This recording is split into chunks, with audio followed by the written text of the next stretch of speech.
Well, the story goes in about the year 1600, two Dutch children were playing with a spectacle maker's lenses when one of the kids put two of those lenses together and looked at a distant church steeple.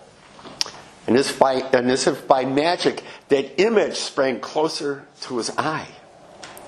Well, the spectacle maker took a look for himself, and recognizing a good business opportunity when he saw one, he mounted the lenses together in a tube, creating what he called a looker, which he tried without success to sell to the Dutch army in 1608.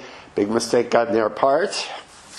Well, news of this wondrous invention quickly spread throughout Europe, and soon lookers were being sold in Paris and Germany under different names. And when the device hit the city of Venice, it was immediately picked up on by Professor Galileo Galilei, who had already made a name for himself by dropping objects of different weights off the famous Leaning Tower of Pisa, refuting Aristotle's claim that the speed of a falling object is in proportion to how heavy it is. Well, this discovery did not exactly endure Galileo to his colleagues. They held Aristotle in reverential regard. Despite concrete evidence that he was in error, they still refused to believe that he was. So, Galileo's contract with the University of Pisa was not renewed. Still, once let loose in the darkness, light will find its own way. Well, Galileo's patrons luckily assisted in this light-seeking process, and they got him a position, a mathematics position at the University of Padua. And he continued his research into the claims of Aristotelian physics, none of which have been subject to experimentation, all of which were accepted solely on the principle that if Aristotle said it was so, it was so. I remember a philosophy professor years ago telling us that in the Middle Ages, a monk read that Aristotle said that a horse had 34 teeth. The monk goes, counts the number of teeth in the horse's mouth, and finds 30. Goes back, tells the professor that Aristotle was wrong. Professor says, no, the horse was wrong.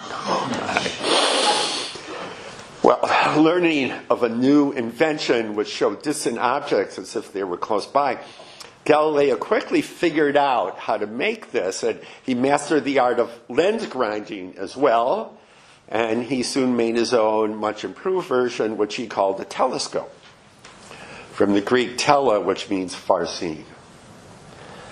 Presenting this new creation to the Venetian Senate, Galileo was rewarded with life tenure, and they doubled his salary at the university, and things were really looking up. So Galileo decided to use the telescope actually to look up, not at church steeples, but up in the sky. And of course, people had been doing this for centuries, staring at the heavens, trying to get a better view of those strange lights that twinkle above. Ancient astronomers built temple-like towers called ziggurats, believing that they would bring them closer to the stars, which back then didn't seem so far away. The skies of our ancestors hung low overhead, writes astronomer Timothy Ferris at the University of California at Berkeley. And he notes that in the Greek mind, the sun was so nearby that in the famous legend of Icarus, the boy who wanted to fly, the young man only reached an altitude of a few thousand feet before the heat melted the wax on his wings and sent him plunging into the Aegean Sea, thereby teaching us a lesson about knowing our place in the cosmos. Since ancient times, people have been fascinated by the nighttime sky, the struggle to discern its nature and its meaning and why. And part of the motive for Professor Ferris may have to do with this mysterious longing, which is still in evidence today, to express a sense of human involvement in the stars and their involvement with us. They have something to teach us. People have long thought about who we are, about our place in the overall scheme of things.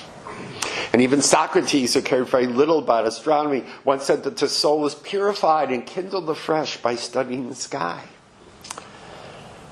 And yet to the unaided eye, even on the clearest of nights in the darkest of region, the sky reveals only a few thousand stars and at most 5 planets. That view would change with Galileo. In the fall of 1609, he began observing the heavens with the telescope, magnified objects up to 20 times. And in December of that year, he drew the faces of the moon as seen through his invention and revealed that the surface was not smooth, as had long been thought, but rough and uneven and covered with craters. The next month, he discovered many more stars than were visible to the naked eye, as well as 4 moons revolving around Jupiter. And this latter discovery led him to the conclusion that there had to be more than one center of motion in the universe. This was a key tenet of the theories of Copernicus, who had died some 70 years earlier in disgrace with the church. This was a tenet which, of course, challenged a long-accepted view that the earth was the center of the cosmos. The church didn't like that. And Galileo outlined these monumental discoveries in a little book he called The Starry Messenger. Well, this earned him notoriety. It also earned him the disfavor of the Catholic Church, which told him to know his place and, quote, not to hold, teach, or defend Copernicus' theories in any way whatever. Although silenced, Galileo would continue looking heavenward. Condemned by the Inquisition for heresy, he spent the remainder of his life under house arrest. He eventually went blind, all the while working with a young student who was by his side when he died on January 8th, 1642. In 1992, Pope John Paul II pardoned Galileo and apologized for the church's earlier condemnation. You know, these things take time. You don't want to rush into it, right? Let loose in the darkness. Light will find its way, even if it takes centuries.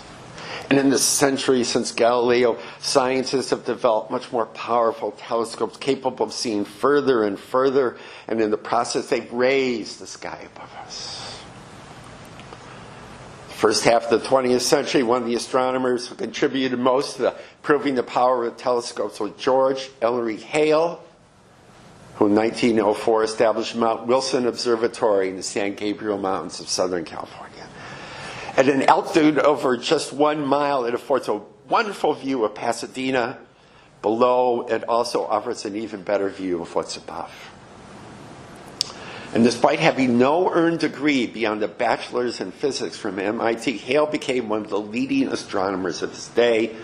He dominated the newly created field of astrophysics. He developed newer and more powerful telescopes and technologies. He explored the distance, the nature of distant objects.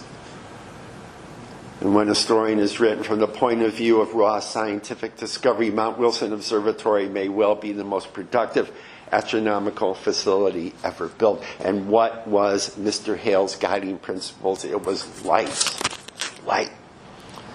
The same as it is for all who look upward, from that Dutch spectacle maker to an Italian professor way back to Eastern wise men riding their camels.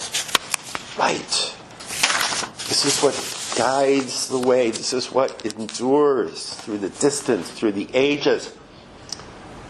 From the furthest reaches of space to the tiniest lamp flickering in a stable. More light. George Ellery Hale famously cried out to his assistants from his office in the building they called the monastery.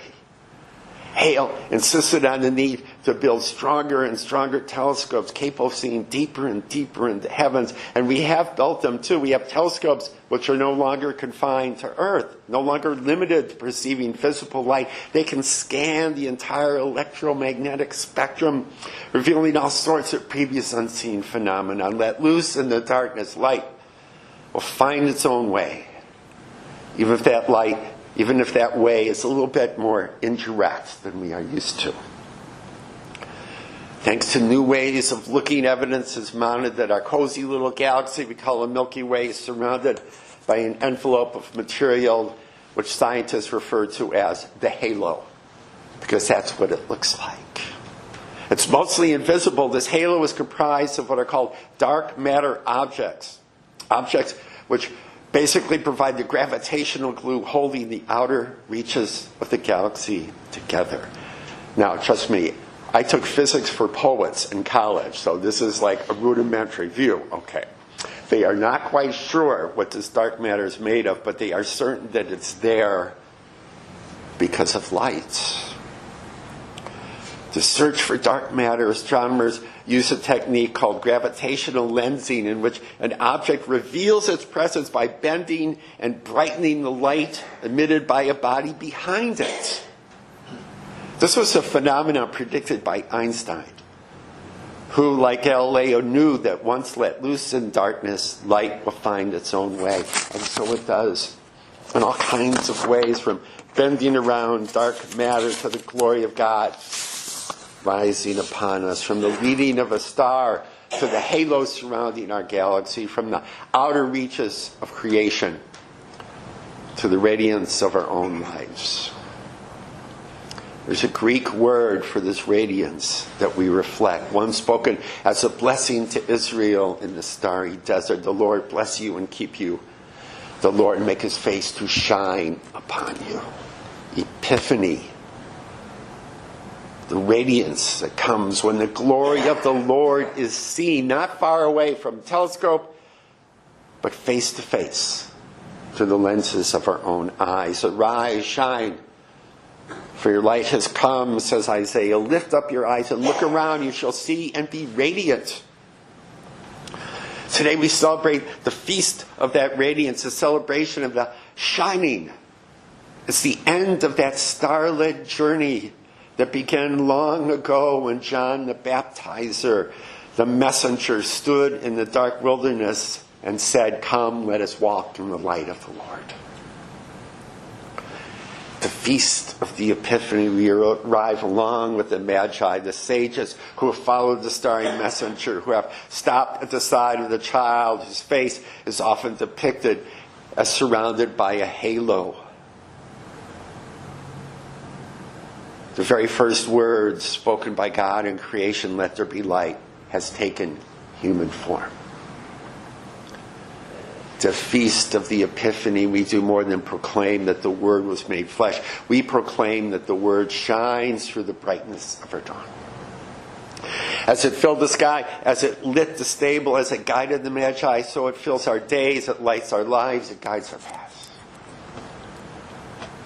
These days, it seems the light we see from above, no matter how magnificent, they are perhaps a little less spiritually significant than they used to be, unless you're really into astrology. But for the people who first heard Matthew's tale, the claim that a star rose to herald the birth of the King of the Jews and then guided astrologers in the quest to find him, that would have been well understood. Everyone back then knew that great events were marked by heavenly signs. Today, subtler signs are required. We can no longer look above for something in the sky to show us the way. We need to find the way to shine ourselves, even if it means, as it often does, bending our way around the darkness in order to be seen by those who look for a glimpse of the glory of God face to face. The edge of the universe, the edge of our universe gets further and further away. We need to get closer and closer to bring God closer into our world. Despite the fact that our halos may need some polishing from time to time, we are indeed let loose in the darkness.